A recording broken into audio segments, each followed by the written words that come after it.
next to Martin, perhaps? Yes. Actually, then we won't all be able to see the person.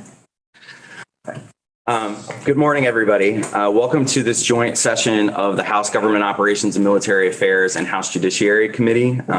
We are here this morning to hear from Legislative Counsel and the Clerk of the House and take a first read together of House Resolution 11. So we're going to start this morning with just a walkthrough of the resolution by Legislative Counsel. But before we do that, I'm going to go around the room and just make sure we know each other, because I don't know if everybody from both of the committees knows each other. So I'd ask folks to introduce themselves and the district they represent. So I'm Representative Mike McCarthy. I'm the chair of the House Government Operations and Military Affairs Committee. I represent the city of St. Albans. Martin Malone, Representative South Burlington, and chair of the Judiciary Committee. Michael Morgan, Grand Isle Chittenden in Government Operations and Military Affairs. Barbara Rachelson, Burlington. I serve on Juice. Bob for Burlington, almost Colchester. Mark Higley, Orleans Lamoille District. Ella Chapin, I represent East Montpelier and Middlesex, and I'm on the House Judiciary Committee. Sue Boyden, I represent Cambridge and Waterville, and I sit on Government Operations and Military Affairs. Shay Waters Savitz, Charlotte and Heidelberg. Seth Chase, Colchester, the Hawks. Good morning. I'm Mike Murphy from Windham County, the Windham 4 District, Putney and Dummerston. Hello, Representative Will Knott from Rutland City, and I'm on the House Judiciary Committee. Tom Oliver, Sheldon Swanton, and I'm on Judiciary. I'm Angela Arsenault. I represent most of Williston, and I serve on the Judiciary Committee. Kate Nugent, South Burlington, and GovOps and Military Affairs. Good morning, Karen Dolan, Essex Junction, and on House Judiciary. And Goslant, serve Northfield and Berlin, House Judiciary. I'm Joe Andriano. I represent the Addison Rutland District and I serve on House Judiciary. Matt Byrong, Addison 3, Northwest Addison County, Vice Chair, Government Operations and Military Affairs. I want to thank our committee assistants for helping us out this morning. Doing a joint committee outside of the building over here in the pavilion is tough. And so both legislative operations and IT and our committee assistants have been really helpful getting us started. So first, I'd like to invite Jen Carby from Legislative Counsel to come up. Do you want to be here so that we're getting used to being in a different room than we're all usually in? So thanks for.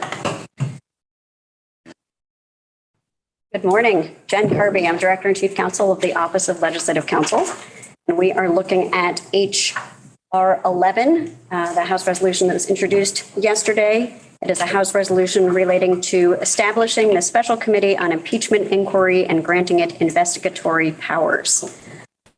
And so it reads, whereas the results of an independent investigation completed in April 2023 substantiated allegations that Franklin County State's Attorney John Lavoie has engaged in a pattern of harassment and discriminatory conduct toward his employees and others. And whereas recent concerns regarding financial improprieties in office have been raised regarding Franklin County Sheriff John Grismore, who was previously captured on video while a captain in the Franklin County Sheriff's Department kicking a handcuffed prisoner who was being held by the department. Now therefore be it resolved by the House of Representatives that the Special Committee on Impeachment Inquiry is established to investigate whether sufficient grounds exist for the House of Representatives to exercise its constitutional power to impeach Franklin County State's Attorney John Lavoie or Franklin County Sheriff John Grismore, or both.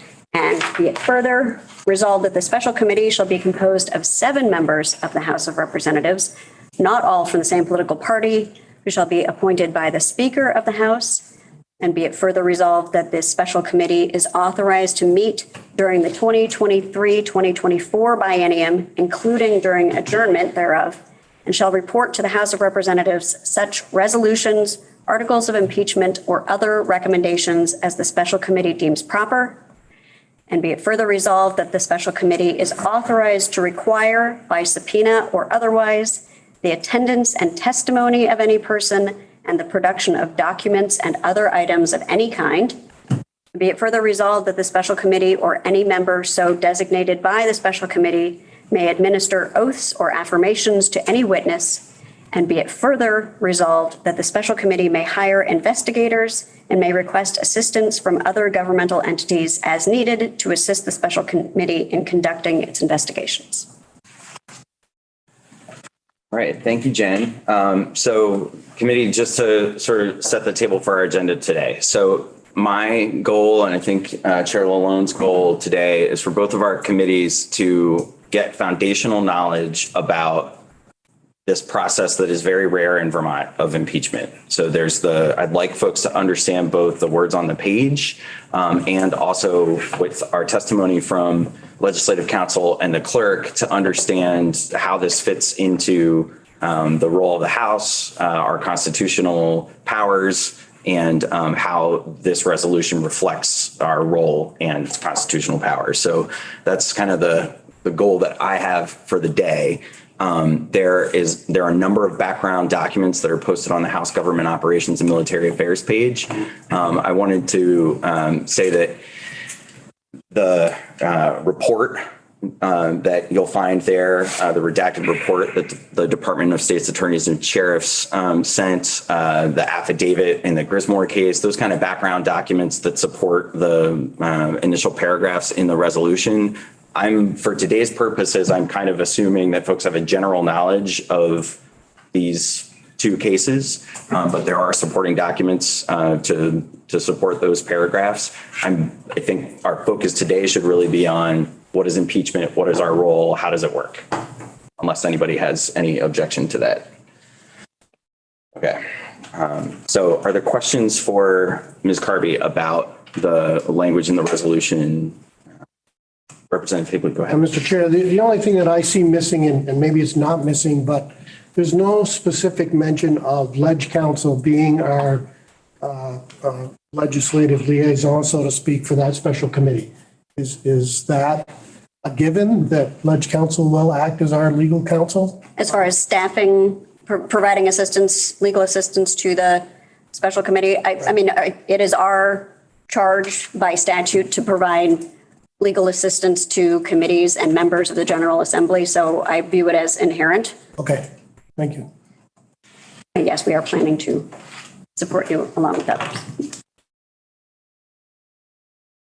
Jen, does the power in the resolve that allows us to hire investigators, require assistance, or just our underlying power in our relationship to Legislative Counsel as our in-house attorneys, does that allow us to potentially hire outside counsel, for instance, if we need that? Or will we need to specifically say that here if we needed to do that? I don't think you would need to specifically say it. I'm just thinking about, I mean, to the extent you want the language out there so that funds can be appropriated, it might not be bad to mention it, but I would see us looking at hiring outside counsel really to assist the attorneys in supporting the committee, or particularly in supporting the House and House managers if you proceed with impeachment. So I think we can add it if there's interest. I think we would have the ability to hire without language. Other questions about the words in the resolution? We can come back to this. I'm anxious to get to the clerk because her time is more limited this morning. Thank you very much. Please stick around, Jen. Madam Clerk, would you join us, please? Good morning. Nice to be here. For the record, my name is Betsy Ann Rask. I am Clerk of the House. For newer members who are not as familiar with my background, I was first elected clerk at the beginning of the 21-2022 biennium.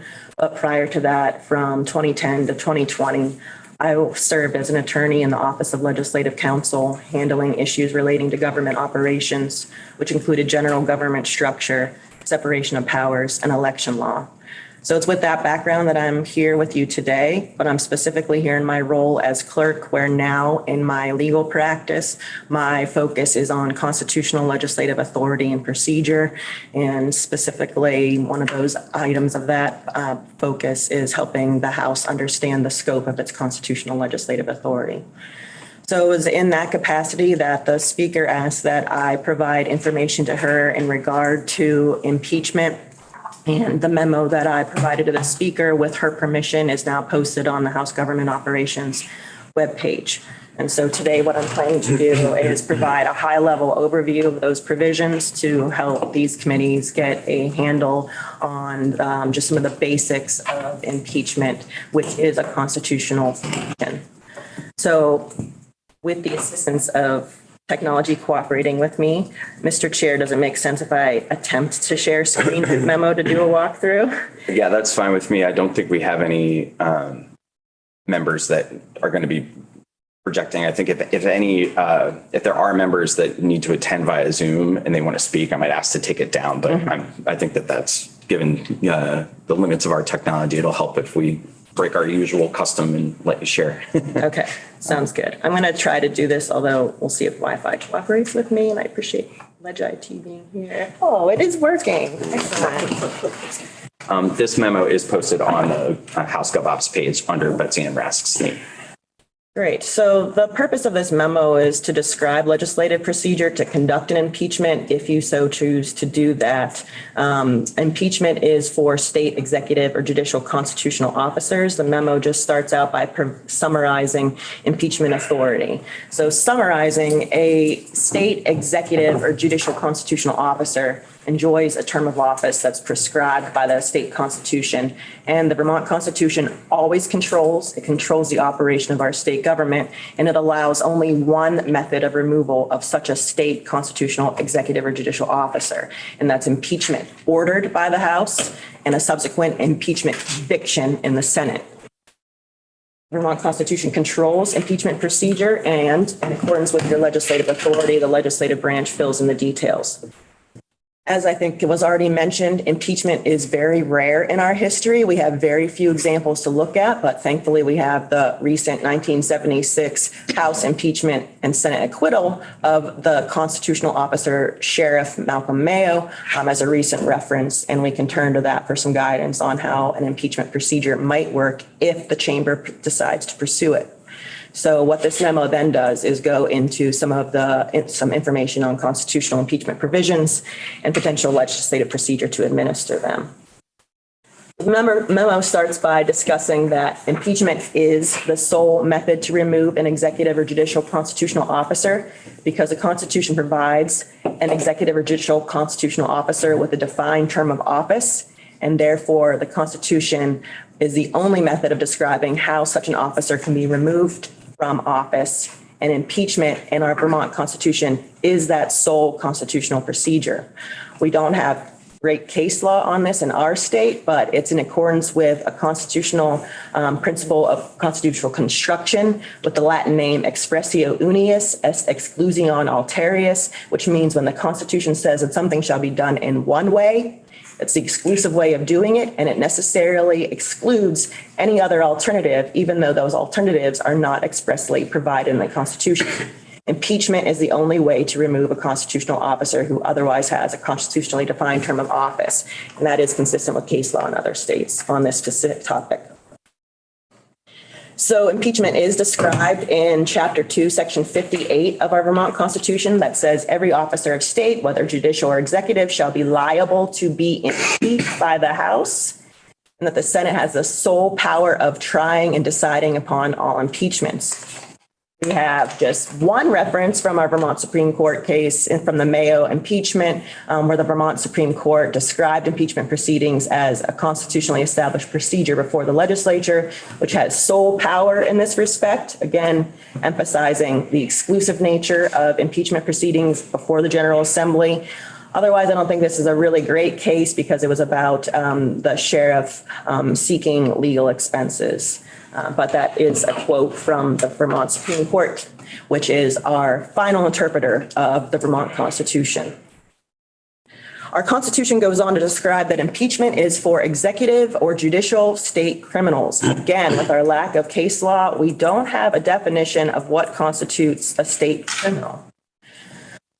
So we don't know for certain what that means. In this memo, it provides that it likely includes any offense the General Assembly has made a crime by law without the Vermont Supreme Court telling us specifically what it means. As the final interpreter of the Vermont Constitution, we don't know for certain, but it likely includes statutory crimes.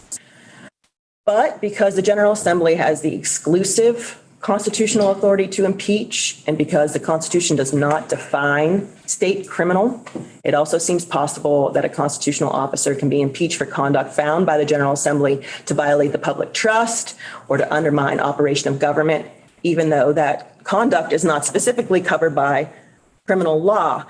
And this makes sense to me, understanding what your role is as the legislative branch or a chamber of the legislative branch, because under separation of powers, legislative branch legislates, executive branch executes the law, and the judicial branch adjudicates challenges to it. The judicial branch is the adjudicator of challenges to our statutory laws. And our Constitution helps bolster the idea that the legislative branch does not convict for violations of statutory criminal law. If you take a look at our Constitution, is it going to let, oh, hey, IT is working so well. If you take a look at our Vermont Constitution, in Chapter 2, Section 60, it helps bolster the concept that the legislative branch cannot convict people for violations of statutory law. You don't order convictions. That's a job of the judicial branch. Chapter 2, Section 60 provides that no person ought in any case or in any time be declared guilty of treason or felony by the legislature, nor have a sentence upon conviction for felony commuted, remitted, or mitigated by the legislature. In other words, convictions of statutory law is not the legislature's constitutional business. You have a different role here with impeachment, as I view it. And it's similar to the legislative branch, legislative chamber's authority to expel. What I'm just going to put up on the screen now briefly is something that all members have seen in regard to your training on your authority of each chamber to discipline your members, which in case law from other states has distinguished the roles of the two branches in a legislative expulsion. For example, in this California case that is provided in the ethics panel training, it discusses that members can be disciplined by their chamber when the legislature thinks that they have committed conduct that might also result in conviction before the judicial branch, but it does not control the legislative branch to rely upon a conviction in the judicial branch in order to discipline a person, a legislator for their conduct. They're two separate issues. The judicial branch adjudicates challenges and convicts people upon charges. The legislative branch plays a different role. It's more of a political role in regulating the conduct of people subject to their oversight. And the idea that the legislature need not rely upon criminal conduct or a criminal conviction is similar to the same authority of the U.S. House and Senate to impeach federal civil officers for, quote, high crimes and misdemeanors by our U.S. Constitution. In practice, according to the Congressional Research Service, less than 1/3 of the impeachments ordered by the U.S. House have specifically cited a criminal statute or used the term crime when they impeach federal civil officers, even though they are able to impeach for high crimes and misdemeanors.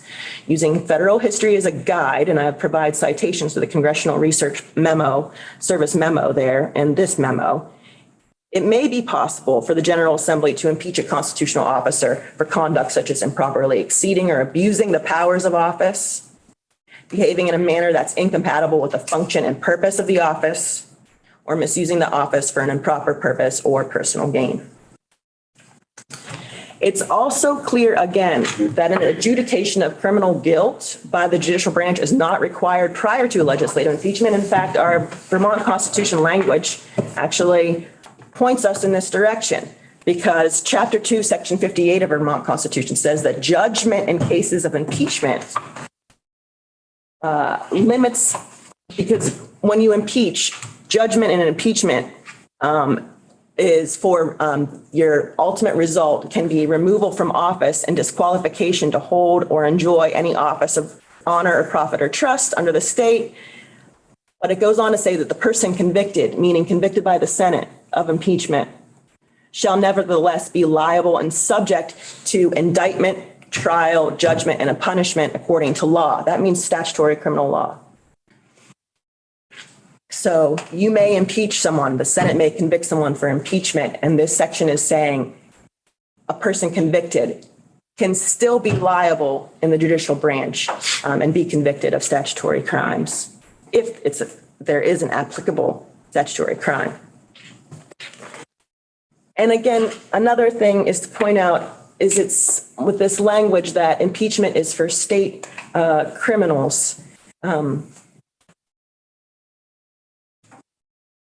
Because this is really up for legislative determination for you to decide whether somebody should be impeached. The crime element would be whether a statutory crime committed would be up to the judicial branch to decide. And also another thought related to that is for our Judiciary Committee members, when you think of someone under statutory criminal law, a person who has never had a conviction before, when do they become a criminal? Is it upon an allegation? Is it upon charges? It's upon conviction. So that helps bolster the idea that when our Constitution says that a person convicted by the Senate of impeachment can thereafter be held liable and indicted and thereafter convicted in judicial branch, it helps bolster the idea that a criminal conviction is not necessary.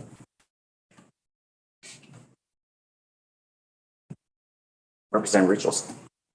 So you may be getting to this, and I don't know if you prefer questions to wait. If somebody is convicted first, does Vermont statute speak to their ability to remain in office? No, and it can't.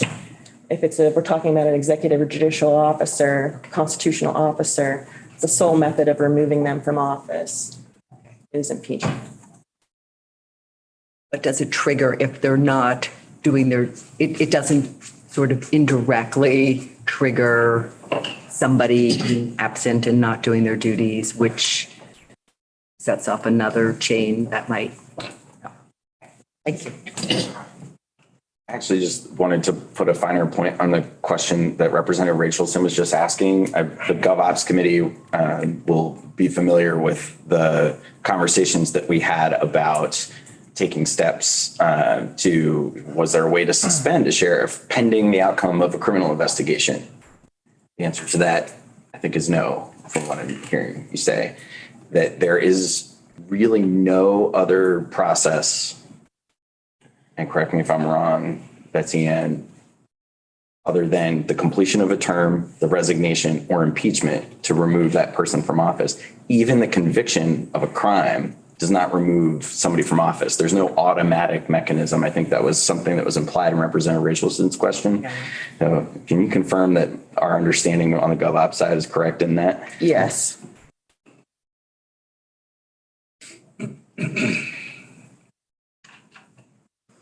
Memo then goes into a general constitutional impeachment procedure using the language of our Constitution.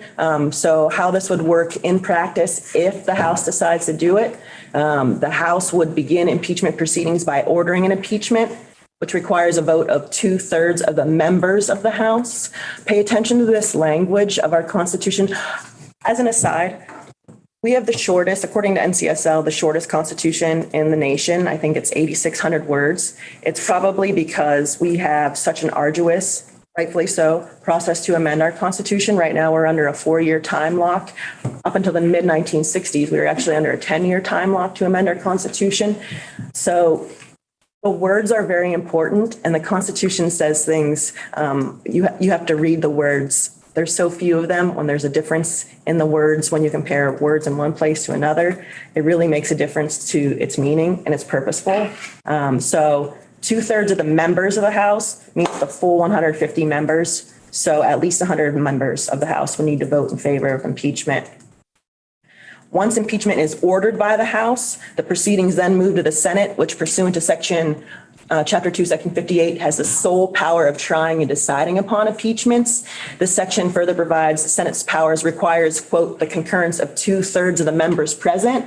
Members present is different than members. Members present means that they have at least a quorum. So at least a quorum, 2/3 of a quorum of the Senate would need to convict. But assuming all 30 senators were there, that would mean at least 20 senators would be required to convict.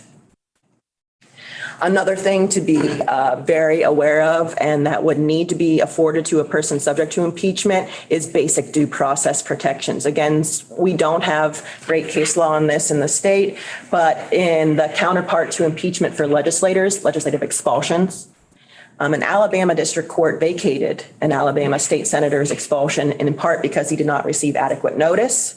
There was not a formal charge made against him. And at the minimal hearing provided, he was not able to hear witnesses' testimony or cross-examine them.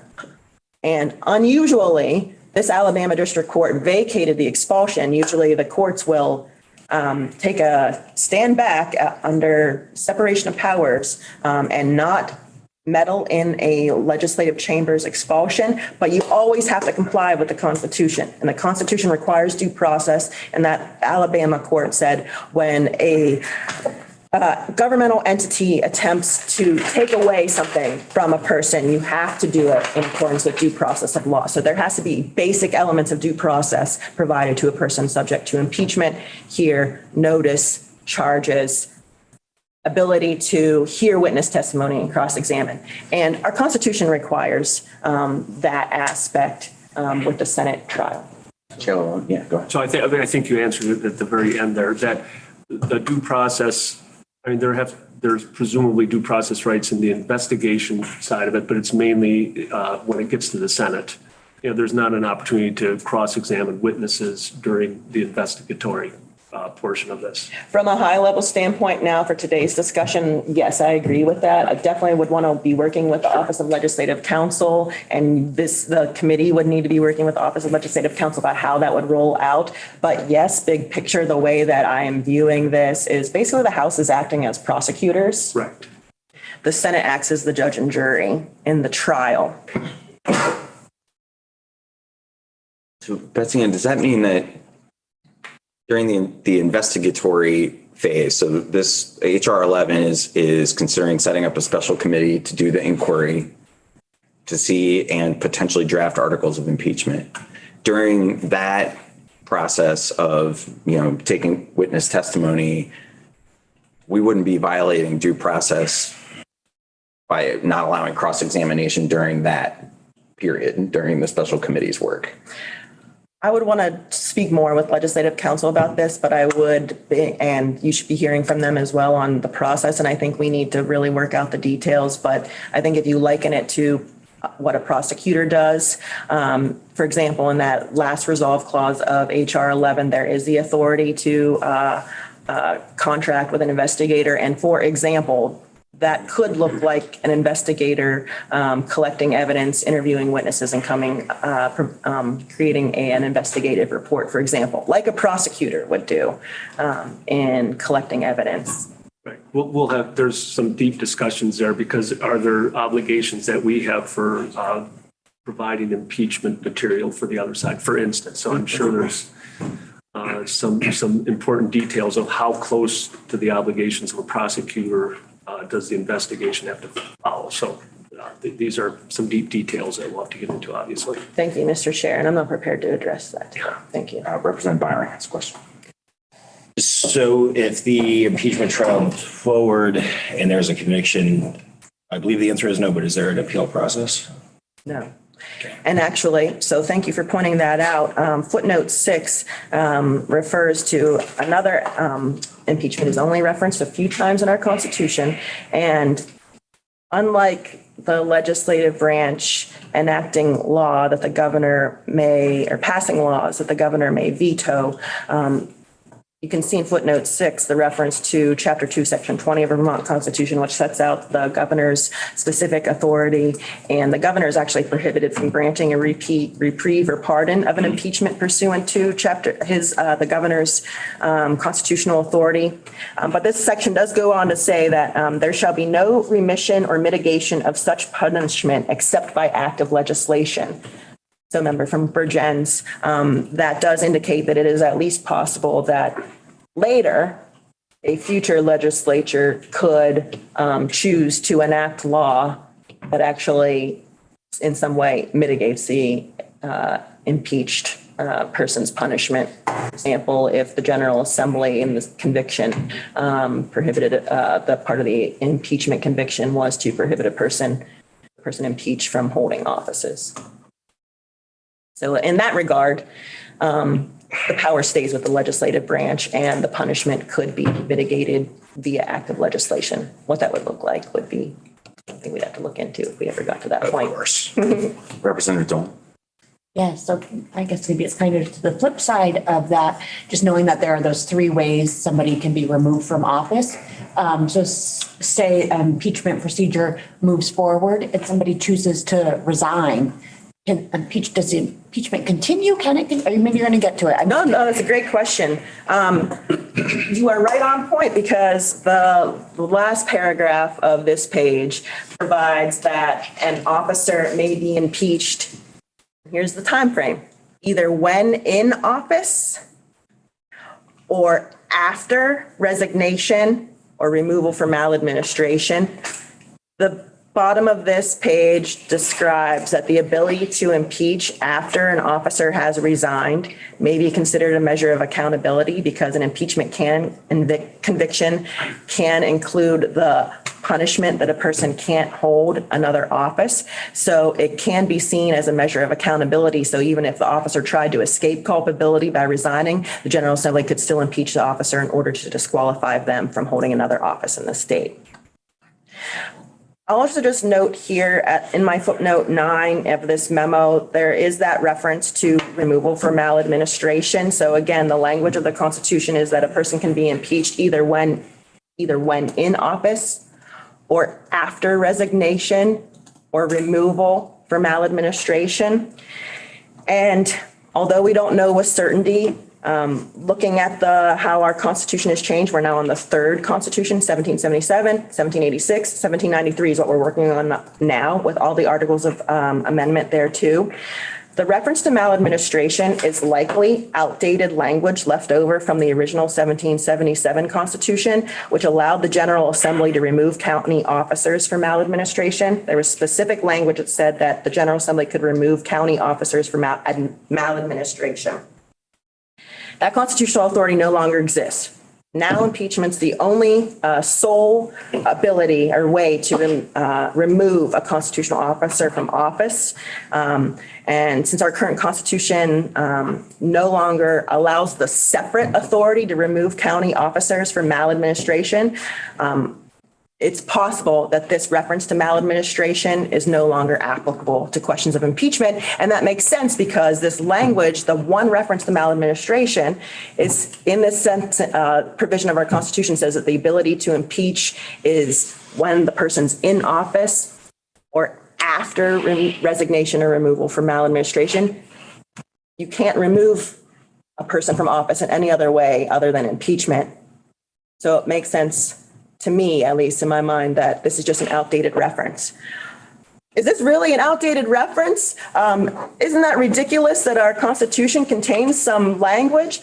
But no, think again about how arduous it is to amend our Constitution. And I'll say there are a couple other little oddities in our Constitution. It makes it special to me. Where there is language of the Constitution that is just really no longer applicable. For example, the constable no longer brings in the votes to the General Assembly to count in Chapter 2, Section 42. In our incompatible offices section, Section 54, it refers to the Surveyor General. The Surveyor General was the original person who was mapping out the state. That office was repealed by statutory law in the 1800s. It's still sitting there. So we do have these little oddities in our Constitution. It is possible that it was just an oversight. It's just really hard to amend, rightfully so. Representative Andriano. Thank you, Chair McCarthy. Clerk Rask, thank you for this very detailed memo. And the reason I'm asking this question now is when I was trying to better understand this process and reading the Constitution last night, I stumbled upon that maladministration part and was a little confused, and that was very helpful. But it triggered a question in my mind as I was looking at that part that I was hoping you'd be able to provide some guidance on, which is what sort of, you gave the analogy earlier of a criminal proceeding. And in criminal proceedings, we have various standards that you would be meeting. You would have probable cause, and then, of course, convict beyond a reasonable doubt. And so I'm wondering, at every phase in this proceeding, both in what we are thinking about right now, in considering this resolution, in what the investigatory committee will need to be considering, in considering whether it's forwarding anything, and then finally, when the Senate is making its determination, what standard ought we to be applying to evidence at each of these three phases in the process? Such a great question, and I'm going to just have to bat it back to you because there is no constitutional definition other than the General Assembly believes that a person that is impeached is a state criminal. It's not defined. You can see how few times we've actually had an impeachment. It's a very serious issue. It's really a political decision. And I think the overall purpose, it's similar to legislative expulsions. What I pulled up on the screen here is, again, from the House Ethics Panel presentation about the counterpart legislative expulsions.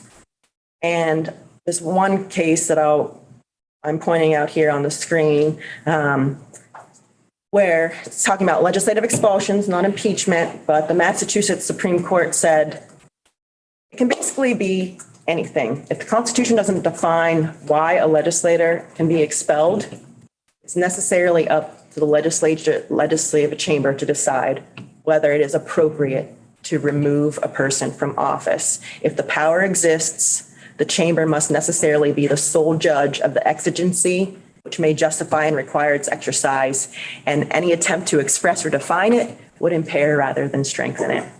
I think your guidance is that it's for state criminals. Really arduous process, and it's serious. You're removing an elected person from office. It's a serious decision that you have to make, and you have to think that it's the right decision to make for the state. And I think overall, the big picture is whether allowing a person to remain in office, if you think that they are a state criminal, would violate the public trust or undermine confidence in government. In legislative expulsions, we have now in Masons, which is based on this one California Supreme Court holding that really said the legislative oath of office is really the guiding principle. When you take an oath, it's not just some willy-nilly oath of office. When you take it, it really has meaning. You're saying that you will uphold the Constitution, and as elected representatives of what should be the policy of the state, it's really up to you to represent Vermonters and ensure that government is working the way that it should on their behalf for their common benefit.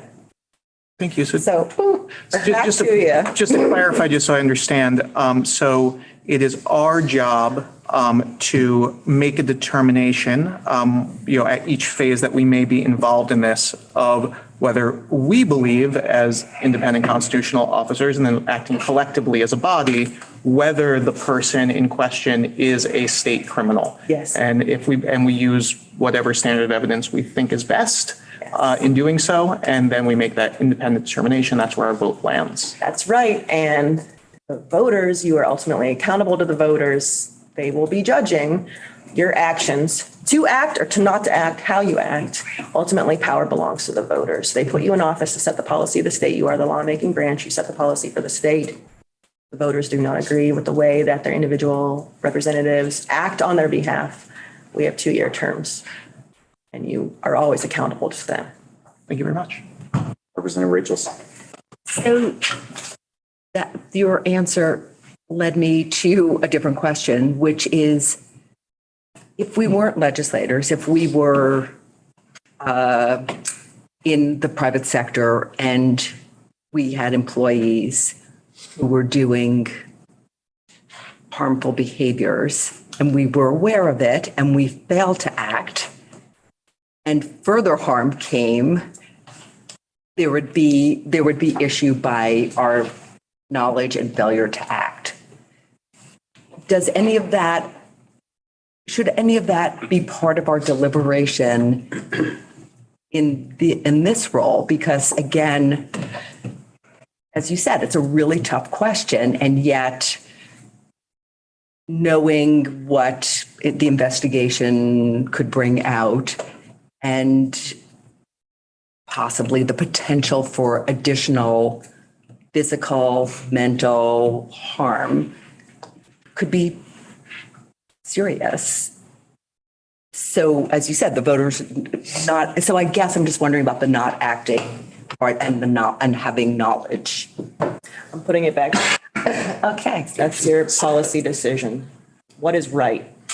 What is the right thing to do? That's why you have the tough job. Legislative staff, we're here to support you, but every day you have to make these difficult decisions. This is an incredibly difficult decision to make. Representative Hooper and welcome. This is sounding more and more like a grand jury scenario than anything that is criminal historically, I guess. And does it follow pretty closely to the federal guidelines, which we've seen and may hopefully see again soon? So I don't understand the question. Process that we're going through, is it similar to the federal process?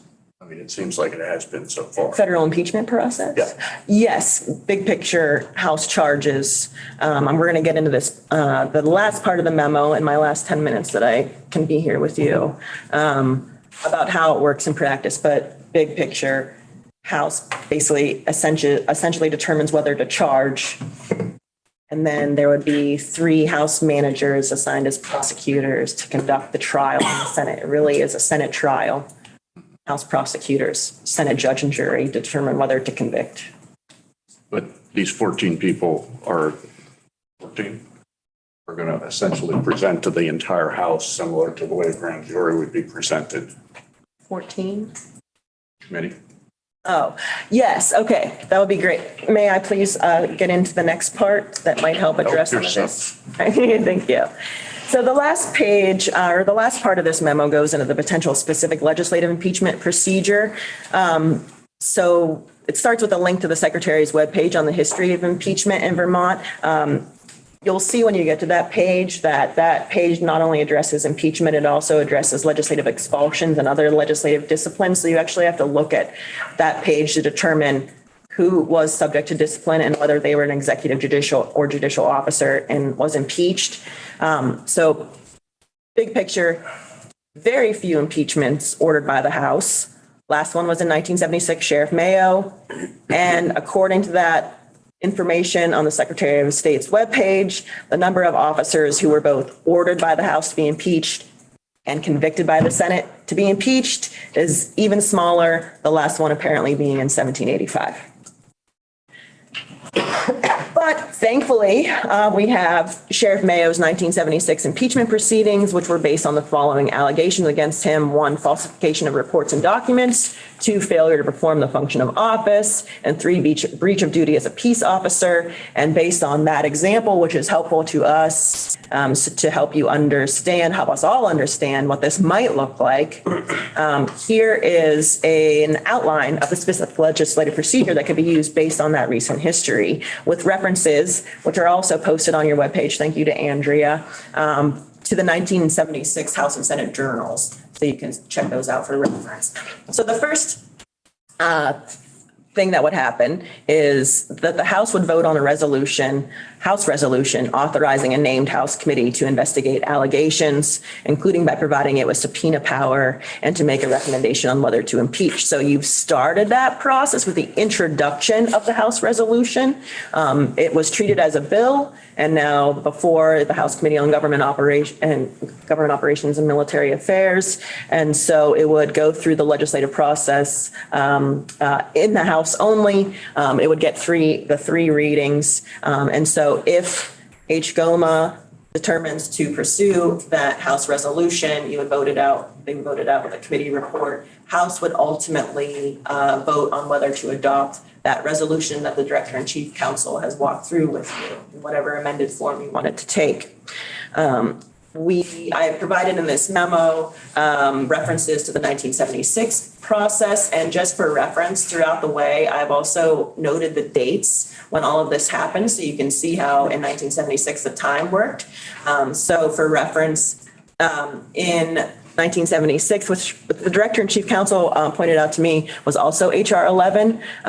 This resolution was adopted January 16th, 1976. So with that authorization, that House committee would proceed with its investigation.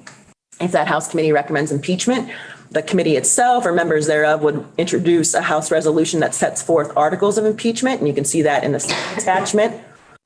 It's a House resolution saying what are the bases for impeachment. Then the House would debate and vote on that House resolution. You can see the journal that was provided there. Members can propose to amend such a resolution, to amend the articles of impeachment, just like you could any other piece of legislation that comes before you. Ultimately, the House could vote on the resolution containing those articles of impeachment as revised, as applicable. And in order to impeach, again, charge, the House must adopt the resolution by at least 2/3 of the members, which means at least 100 by the Constitution. So for reference, in 1976, the House adopted the articles of impeachment March 10th, 1976. By that resolution, the Speaker would appoint, in 1976, it was 3. That seems to be a potential number. 3, whatever you think would be needed. 3 House members to be impeachment managers, essentially the prosecutors for the trial in the Senate. And then the Senate would need to adopt its own rules of the impeachment trial. Provided a reference to the Senate Journal that set forth the Senate rules. They were actually quite detailed, adopted by the Senate March 25th of 1976. And then it proceeds to impeachment trial. This is very serious. This doesn't happen in the legislative branch. It would be a full-fledged trial. In the Senate, the House managers would act as prosecutors, present evidence and call witnesses, and the person subject to impeachment, who might be represented by their own counsel, could cross-examine witnesses and present their own evidence. Remember, you have to provide them a due process of law. The Senate must convict by 2/3 of the members present, but assuming all 30 are there, at least 20 would need to vote to convict, and you would go by the separate articles of impeachment, the separate grounds. So for reference, in 76, the Senate trial began on May 17th and ended on June 2nd. So again, just to wrap it up, executive judicial constitutional officer can only be removed by impeachment. House orders, Senate convicts. It's for state criminals. Up to you to decide what that means. You have to provide due process to anyone subject to impeachment. I'm going to stop share screen. Questions, Representative Chase? That last part you shared where you said goes by articles, does that mean it could be guilty on 1 and 2, not guilty on 3, guilty on 4? Yes. And how does that impact the outcome? Like, would one of the articles be removal from office and the other would be barring from future office, or would that be dependent on being guilty of all 4? You would go article, as I envision it, article by article. They're basically charges. Is this person guilty of this charge, this article? But then the punishment would be impeachment removes a person from office, but there's also the separate power of prohibiting a person from holding office in the future. I think we need to talk more in detail, legislative staff, about what that looks like, do some more research on how that works. But the Constitution does provide the ability to not only remove, that's what impeachment does, removes a person from office, but also potentially, the conviction can say that they cannot hold office in the future. So the results could be dependent on even being guilty of one of the articles, even if the other 3 were not. Yes. Thank you. Other questions for Madam Clerk? All right. I think we are getting you out of here by 9:30. That's excellent. Thank you so much. Thank you so much for joining us and sharing that very thorough work. I encourage everybody to spend some time with the documents that the clerk provided us on the House GovOps site, because there is a lot to dig into there. I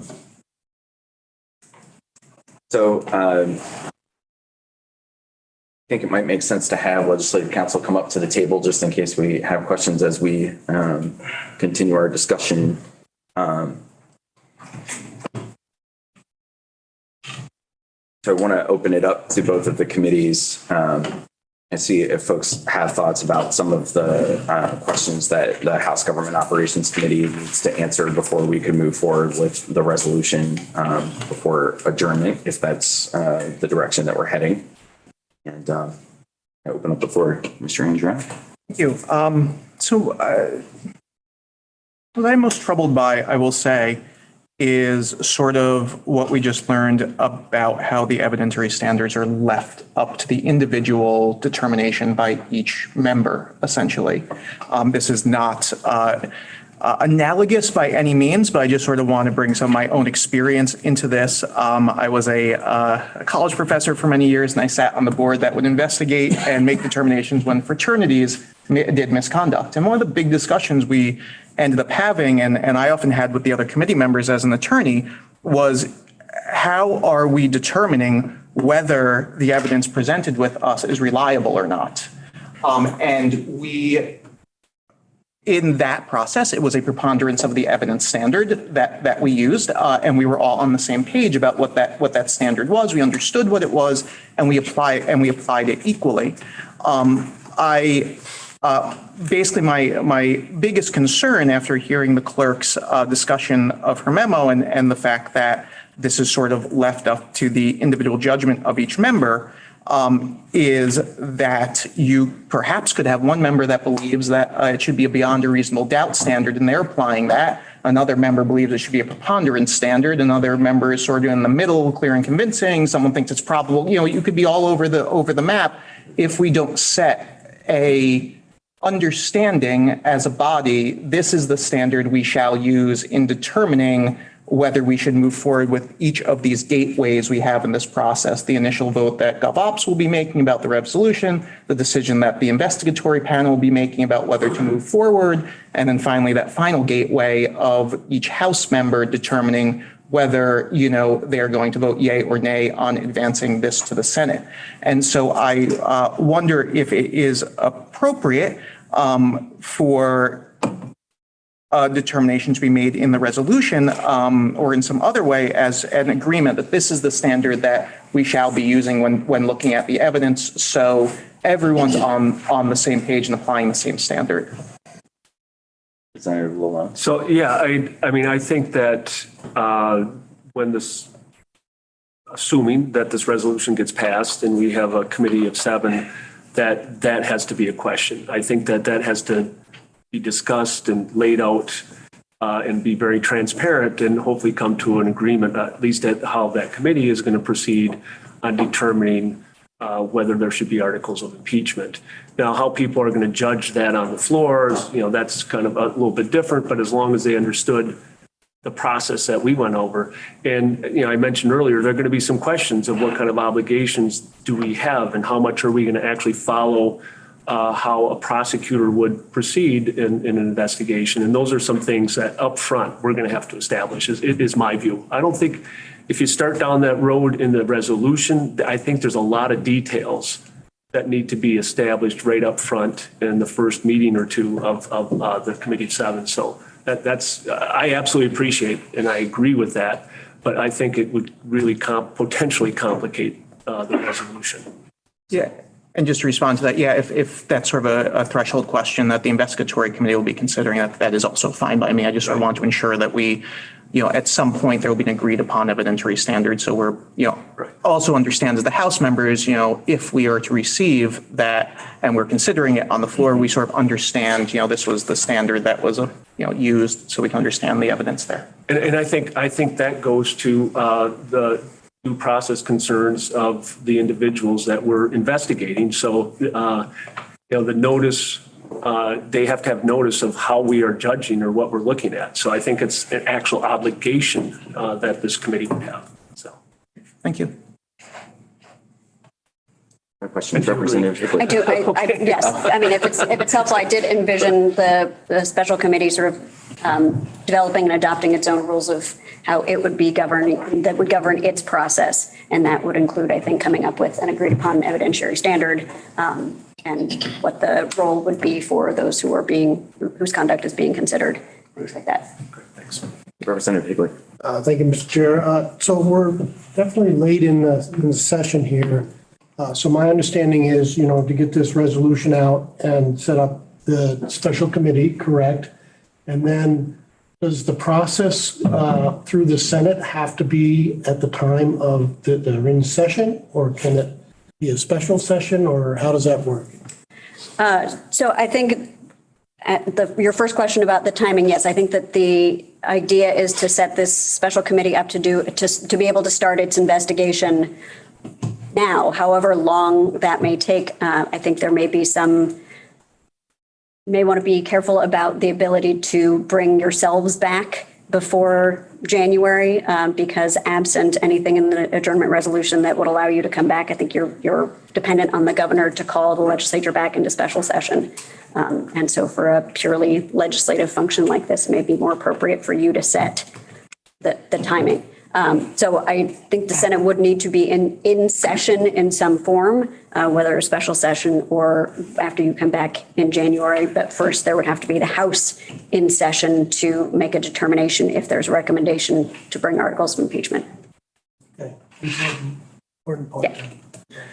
The speaker did call out in questions during the introductory press conference yesterday, did say that there was an open question about leaving ourselves the power to come back, and that it wouldn't necessarily take, for instance, the governor calling us back for a special session, but we would have to give ourselves the power to come back through the adjournment resolution. So I think we're taking kind of a one step at a time approach and making sure we're being thoughtful about how we start the process and how we engage at each step, because this is such a rare and unprecedented, barely precedented process in our state history. And I almost chuckled when the clerk said the recent case of 1976.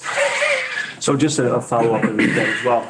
Presumably we're going to have communications with the Senate, obviously the leadership, Speaker and Pro Tem, so that if they are going to need some flexibility to come back to start working on what procedure, if we do have articles of impeachment, their procedure may be even more complicated from what I understand for having a trial in the Senate than what we're going to be setting up for what we're doing.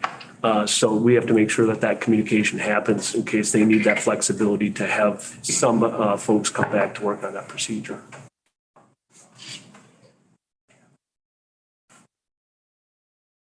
Representative Rachelson. So I'm hoping that if we move forward, that an option that gets taken off the table is we'll do it in January. Because if it's so bad that somebody needs to be impeached, wait until January seems problematic. I think the speaker strongly implied that we would give ourselves flexibility so that the investigation would determine the speed. So that the actual process would determine how fast we act. Thank you. Are there other questions or things we should get on the table as we look to consider the specific language that's in HR 11? It seems straightforward to me, but I think it's clear that we have some questions we're going to be able to answer through this initial resolution that authorizes the appointment of the special committee. And then the special committee is going to have to do some work in order to make sure that we're meeting standards that the public can feel good about, that would allow the House to take seriously the evidence that's being presented and the articles that may or may not be adopted. So I want to just create some space for folks to say, I'm concerned about this piece. I want to get this question answered. Representative Rachelson. And I'm sorry that it's, so normally in HR cases, confidentiality rules, and the comment is usually no comment. Because this is a very different process, I think it would be important that we all have some counsel about what, I mean, obviously these are public meetings, but just sort of how we can be as respectful and professional and transparent. Like, this just feels like so different than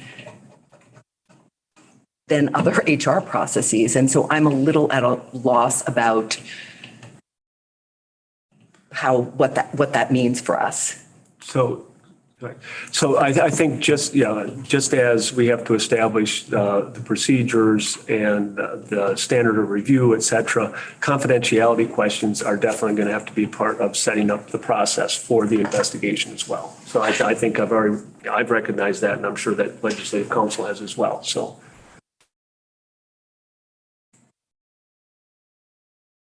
Representative Lisa. So again, just a question to be answered, and especially for the public as well. If we do set a special session and come back, there's nothing that restricts us from taking up any issues, correct?